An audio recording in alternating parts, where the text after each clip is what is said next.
Good Tuesday morning. This is Scott with NEPA Storm Chasers, and this is what we've all been waiting for now. We're going to take a look and see if we're getting a storm, if we're not getting a storm, and what the current thoughts are when it comes to both. So I waited a little while because I wanted to see the 12Z model runs come in, mainly from the NAM model, because right now that's the model that I'm most closely following.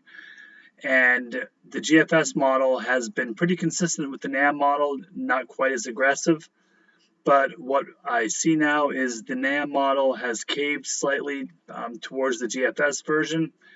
And I'm going to show you the last 3 runs so you get an idea what we're thinking, when we're thinking, and before everyone starts asking all the questions about how much snow, where is it going to be, I'll just show it to you here and then we'll discuss it on the page.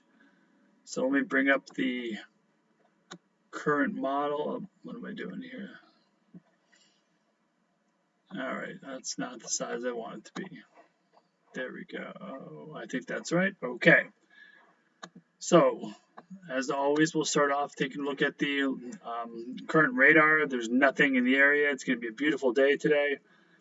Your high should get up to around 60 or so today. It should be a fairly nice day. Don't get used to it. It's going to change pretty quickly. Let me refresh this and you can take a look at not a cloud in the sky yet again.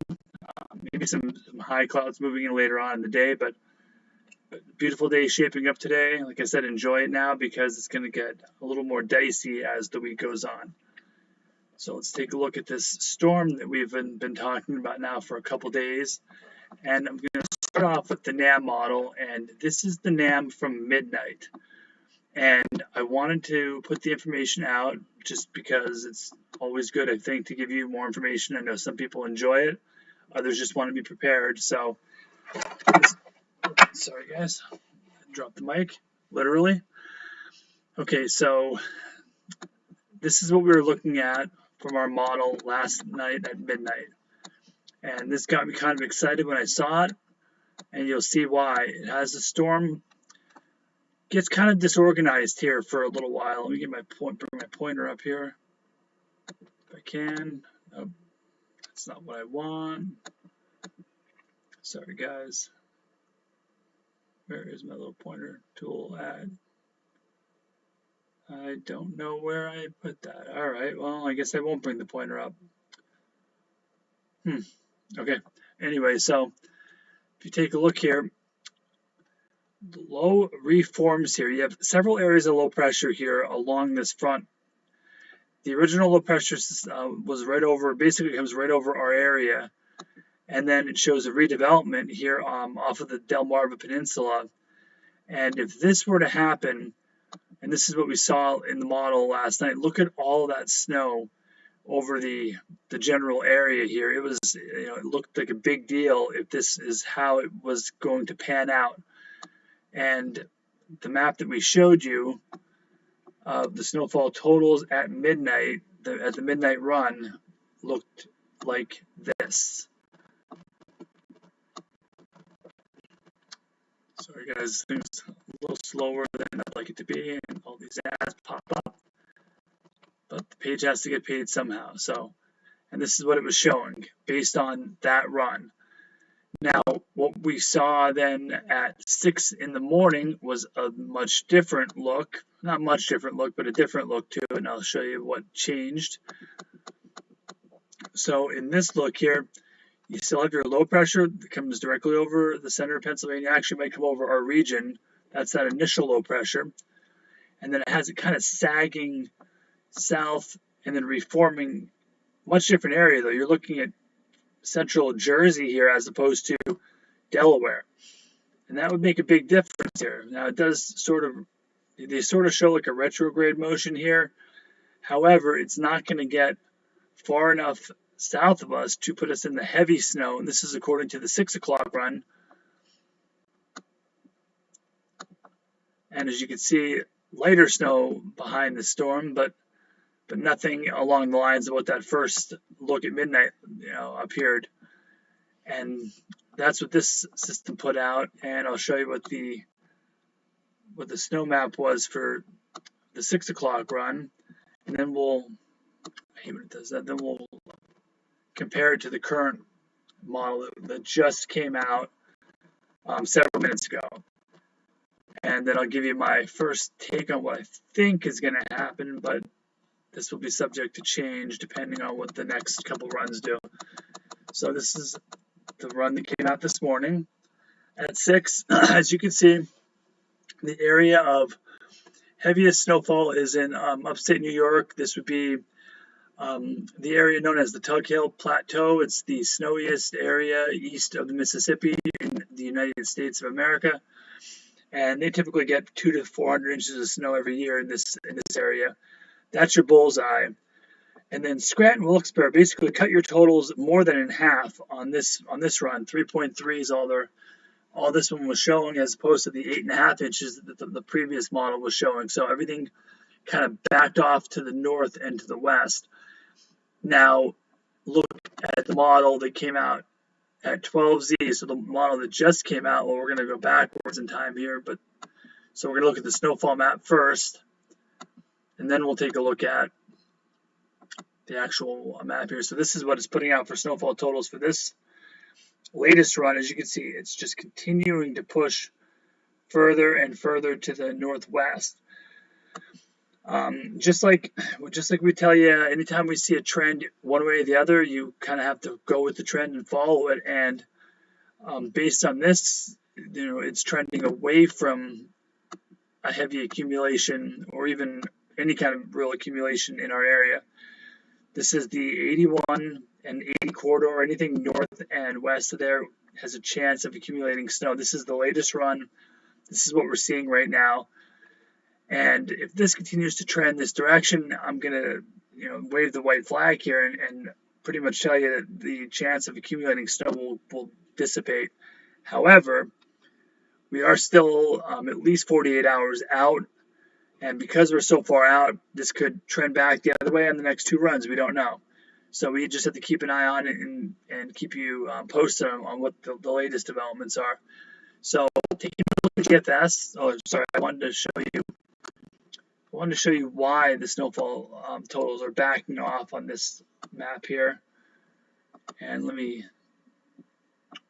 show you the precipitation surface map here. And this will give you a better visual representation of what the models are picking up on. So they still have that initial rain out ahead of the front. And then that low, see, the low is just too far north. This is even further north than the other. You'll see on the latest run, it doesn't have that low that's down in Delaware. It's not in New Jersey.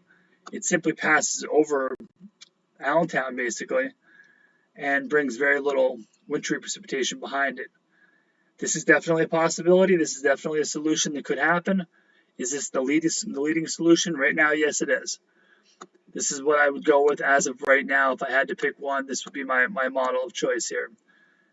Now, taking a look at the GFS, we're going to look at the wider GFS model, and then I'll zoom in for you. So this is the GFS model for today at noon. And we'll follow this. Even some thunderstorms are going to form down the south here. This is a pretty dynamic cold front for this time of year. It's going to bring some very cold weather. And as you can see on the GFS, I was asked earlier, what does this purple color indicate? And for those of you who followed some of our storms this year, when you see this purple appear on these models, that indicates 2 to 3 inch an hour snowfall totals, accumulating snowfall per hour. Very, very heavy. So when you see those colors come out, when they're embedded in the dark blue, because if you see those colors out ahead of the storm, it's freezing rain or mixed. And the GFS takes a very similar path almost directly across the state and doesn't redevelop the low. And as you can see when we zoom in, what that's going to look like if that turns out to play out. And the GFS would be my number 2 right now. See, it if this low continues on this track and stays offshore, it'll give it a chance. It'll give the storm a chance to wrap in its own cold air. That'll be important because as the cold air wraps in and sinks, it'll cool the columns of air out ahead of the storm here, and anything that could be rain here would fall as snow. But again, the GFS does not show that happening. Now, the thing that could be missing here, the thing the models could be completely misidentifying here is, should this storm move in the path that it's moving at right here, what you're seeing now, this could all be snow. That's definitely not off the table. It depends on how much cold air this can wrap in, how fast it can wrap it in, and how slow this low is moving. So this area could theoretically all be snow. It really depends. Right now, it's not showing that, and I would lean away from that solution right now. It looks like if you live out in north central Pennsylvania, so if you're in any of the areas along the northern border of Pennsylvania, or even like towards Columbia County, getting out that direction, you have a better chance of seeing snow any way you look at it. You're going to be in the highest risk for accumulating snow no matter what. So, and that's what the close-up version of the GFS is showing right now. So I can't show you the Euro because I'm still having issues, and I don't know why. I'll take a look again and see if it pops up, but the European model is not working at all. And as I say that, it makes a liar out of me. Okay, so, all right, we'll get to look at the European model finally. Thank goodness. All right. So the European model is the first model that picked up on this storm a couple days ago. So I'm very interested to see this. I'm seeing this for the first time with you right now, guys. So the European model likes the idea of this low tucked into the Chesapeake Bay, as we showed before, and then moving in this general direction off of the Jersey coast. So this is very similar to what we saw overnight for the overnight model run.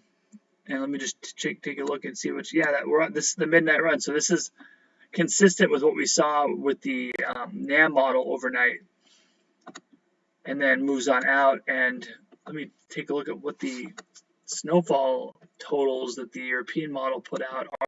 Again, I haven't seen this in a while now because the model was not working. I guess it's back up and running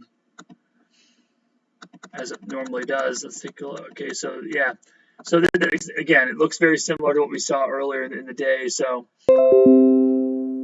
yeah, you're looking, the 2 to 4 type accumulations. If this turns out to be true, now this model is a little bit outdated at this point. This again, we just said this came out around midnight.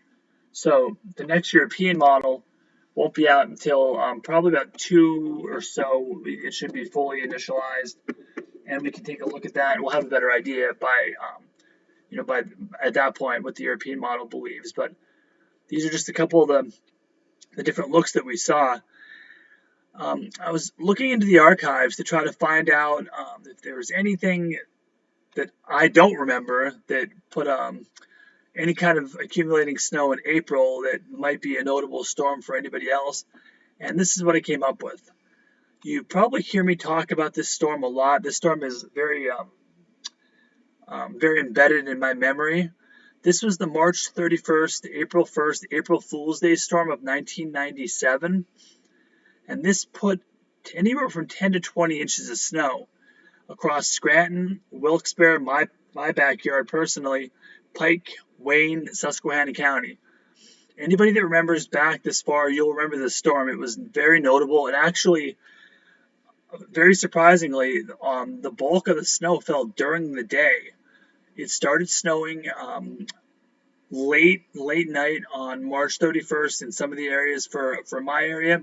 The snow began around dawn, and it snowed from dawn till about 3 or 4 p.m. And in that 12-hour or so time frame, we picked up 14 inches. It was pretty impressive. And to my knowledge, this is the biggest April storm in the viewing area, maybe possibly in the last 100 years. I was trying to look back and find another storm in April that was anywhere near this big. And other than lake effect storms, which have happened and they affect the western counties of Pennsylvania, there's been nothing remotely close in the last 100 years. There was a storm. This one really eludes my memory because we must not have got anything from it. There was a storm back in 2018, so just a couple of years ago, that hit New York City. It was an unnamed storm. For some reason, I was looking. The Weather Channel names their winter storms. This one would have been a winter storm, but from my research, I guess it developed really quickly. It was over a one-day development, and then it was done. It wasn't strong, and the peak intensity was only 1,023 millibars, which is, I mean, that could be a high pressure. That's how unimpressive that pressure is. People might remember it delayed the Tampa Bay Ray Yankee game because New York City got 6 inches of snow. Again, I don't remember this very well because I know we didn't get much at all, if anything, from the storm. So, and then the big storm of note, this was back in 1807. Apparently, this is before there was a National Weather Service. There was a massive storm that put up over 50 inches of snow in Montrose and areas near Scranton. So this goes back way before the National Weather Service, way before we had reliable forecasting. And it's just something to talk about, something to note, because it was a notable storm and did occur. So, because that's all I have for you today. I'm going to get off here. My dog's going crazy right now. So you guys have a good day, and we will keep you updated. This is Scott again with NEPA Storm Chasers. Have a wonderful day.